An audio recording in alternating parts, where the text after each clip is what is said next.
Hi, it's Kiffin Lobates here, and today I'm recording indoors because it's really rainy outside.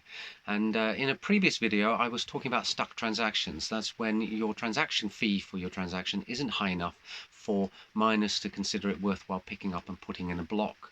And I mentioned briefly that there were some mitigation strategies, so that's what I'm going to look at today.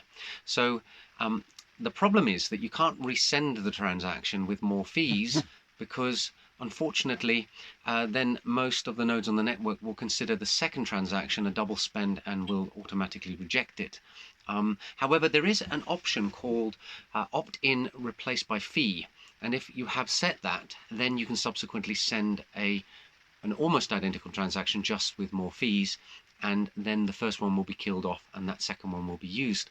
However, this option isn't available in most of the wallets out there. So the next possibility is the observation that if the coins that are sent on are subsequently sent with a hefty transaction reward, there are miners out there that will pick up on the fact that although your transaction is not profitable, your transaction plus a subsequent transaction that spends on those coins may well be worthwhile, and then the two of them get put in the same block with yours slightly ahead of the subsequent one. And this is known as child pays for parent. The second transaction is the child and the first one is the parent. And there are two ways you can do this. One is if you have spent all of the coins in a particular address, then you need the person who you sent the coins to subsequently make such a second spend, and that can sometimes be the case if the party you send it to is willing to do that.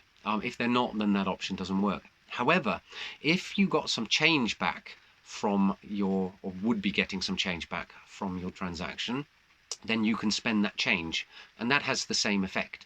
And as long as you set the transaction reward high enough to cover both the stuck transaction and your change spending transaction, then that will encourage miners to go ahead and process both of them. So those are the only two strategies I really know of. I believe there's a third one out there where there are some mining pools that you can go to their website, give them the transaction ID and pay with your credit card to get them to include the transaction anyway. I don't know how reliable they are. I would have a gut feeling that there are probably going to be some shady websites out there that make this promise, but actually they're just trying to get money off you. So sounds like the kind of thing that I would avoid at the moment, because unfortunately the crypto world is full of these kind of scams. Anyway, that's it for today. I hope you found it interesting, and see you in the next video soon. Bye for now.